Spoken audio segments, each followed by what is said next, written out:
afternoon YouTube. Today I just want to make a video on my new car, which I have had for the best part of about 3 months now, and I've been meaning to get round to making a video, but life always seems to get in the way. And there's been a couple of videos, not many, one or two that appear on YouTube. Now I went out, this it's not a car that's been borrowed from Ford, it's not a car that, for this channel. It's a car that I have gone out, I have bought with my own money. It is my car, it's my daily driver for the next 2 years. Now I went out and I bought a Vignale. Now it's the Focus variant of the Vignale, and this is meant to be Ford's luxury brand, shall we say. And I will do another video doing around the car. And on first inspection of the car, you would say yes, it is, what it appears to be. It is a luxury brand, shall we say. And living with the car for 3 months now, it's been a good car. It's comfortable, it's quiet, it's great on the motorway, which is, I do a lot of motorway miles. And I went for the 1.5 litre EcoBoost engine, which has 188 bhp, I believe, in this variant. And I also believe it's the Ford Fiesta ST engine, but detuned. Not that you'd know when you put it in sport. I also went for the 8-speed automatic gearbox, which makes the experience that little bit more nicer, shall we say, and it's easier to live with on a day-to-day basis. But those things aside, when you look at the car itself, yes, you get the mesh grille and you get the fancier alloys, and when you get inside, you get what appears to be wood trim on the dashboard and on the drawers. You also get the lights in the footwells. But there is little negatives to this car, and there are little negatives where Ford sort of let themselves down. They could try a little bit harder. For instance, the wood trim is only in the front of the car, so it's only on the front of the dashboard and on the driver and passenger's doors.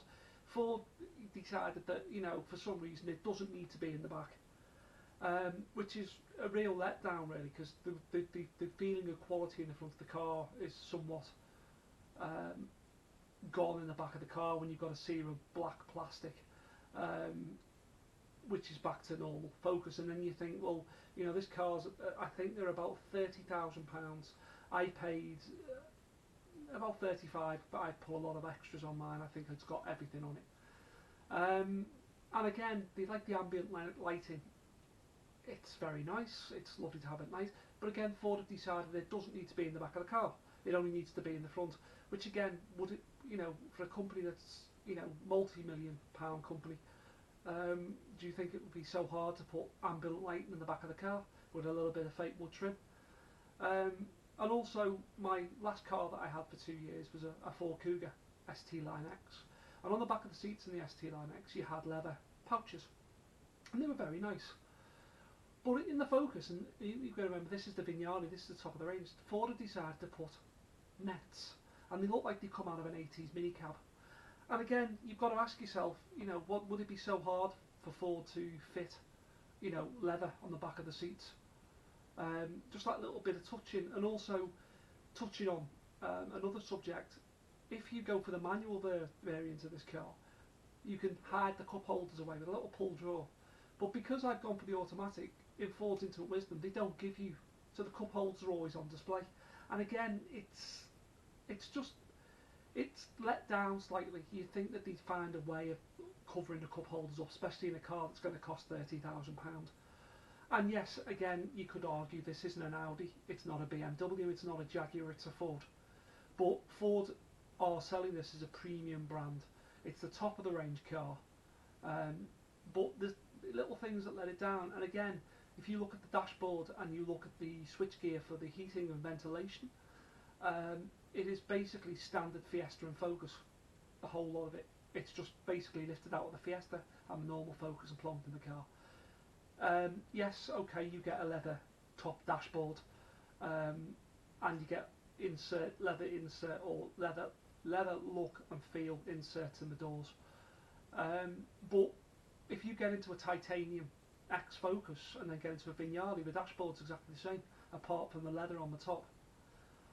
Which again, you start asking yourself, was it really worth paying the money that I've paid for this car, without, you know, for what you get in terms.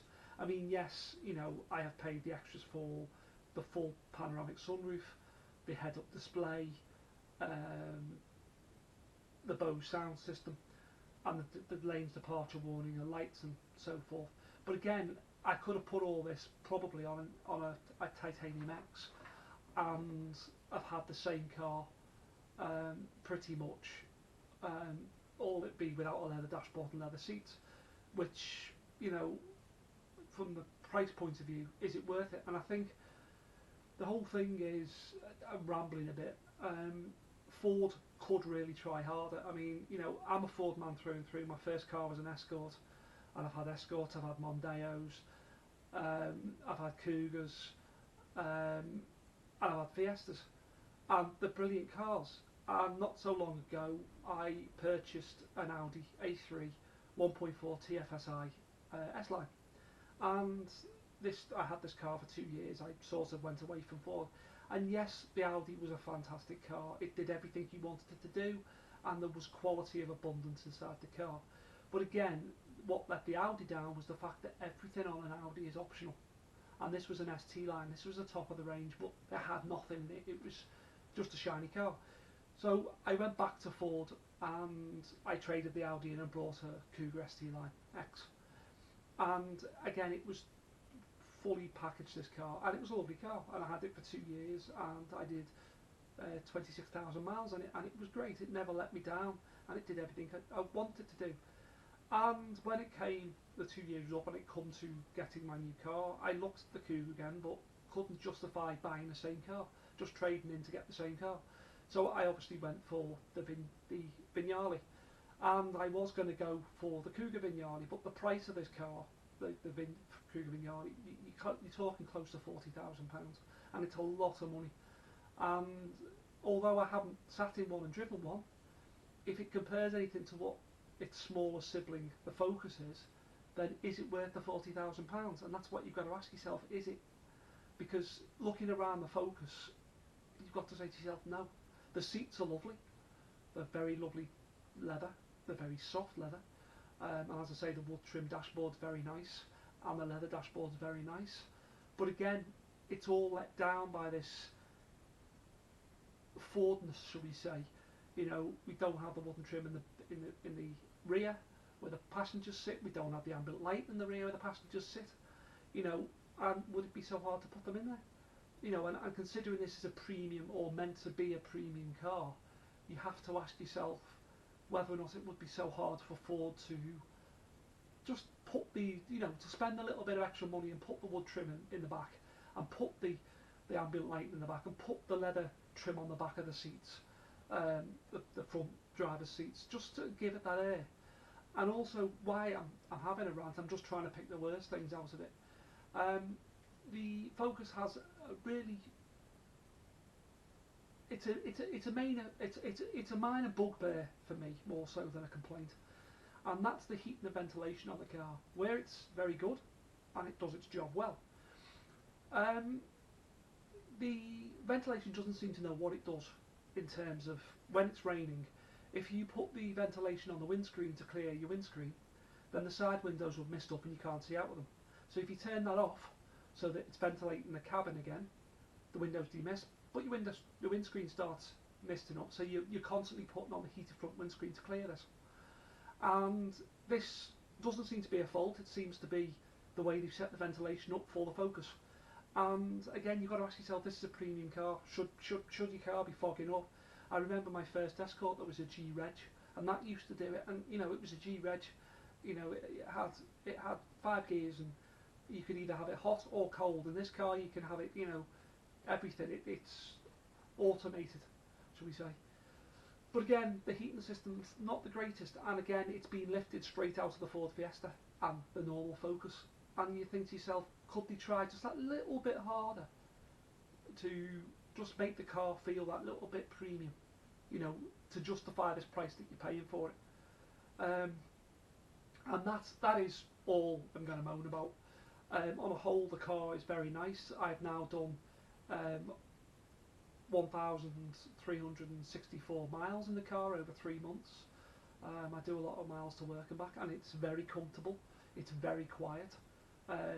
It's also got the power when you need to get past things on the motorway, or you need to pull out from roundabouts. The 1.5 the EcoBoost engine is a fantastic little engine, and with the 8-speed automatic gearbox, it gives it the legs on a motorway. You know, you can be sitting at 70 miles an hour, and the car will be just under 1,500 revs, and you can't hear the engine. Now I know that Ford put trickery in with the noise cancellation and the double glazing in the Vignales, but again, it is a quiet little engine, and the fuel on it's surprisingly good. You know, I've on a combined cycle on the motorway, I've been getting it in the early 50s, and again, if I'm driving it spiritedly, shall we say, I'm still getting between 45 and 50 miles to the gallon, which again is great in that car. But again, it is, you know, it's one of these cars. It's a Focus. It's, you know, it's been the best-selling car since they came out in '98, I think it is, and you can understand why. You know, the driving is great, and I know there is channels on the website, on YouTube, where people will disagree with me, where they go, oh well, you know, he doesn't know what he's talking about, and they don't like the Vignale, and they'll slag it off, and they don't like Focuses, and they start comparing them to the likes of the Golf and the Audi A3, and I think it's unfair to do that, because the Golf maybe, but the Audi A3, that's a premium car. It sits up there with other premium cars like the Baby Jags and the BMW 1 Series. They're the cars that come out. I think Ford aimed the Focus at people that buy Astras, maybe the Golf, you know, but with this Vignale, they've gone to try and get into this premium market. And I don't think they haven't quite got there. They haven't quite got the grasp. And I can understand why some of the critics on YouTube are saying, would I have this Vignale over a 4-year-old BMW 3 Series? And a lot of them have said no, and I can understand why, because you know, BMW will put ambient light in the back of the car, will follow the wood trim or the carbon fibre trim into the back of the car. They will put the leather on the back of the seats, and Ford just haven't done that. And I suppose in your bog standard Focus, if you've got a Z-Tech or one of the lower trims, I suppose that's acceptable because you've paid for that trim level. But when you're getting into the 30s and £40,000 for a car, you just want to be that little bit better, just a little bit. I just think Ford need to try that a little bit harder, just to, you know, it wouldn't be hard to put that in the back. But an overall car, it is a fantastic car, and I will do more videos on if I have any faults with it, or, you know, just the day-to-day living with the car, as well as I will do a tour of the car afterwards.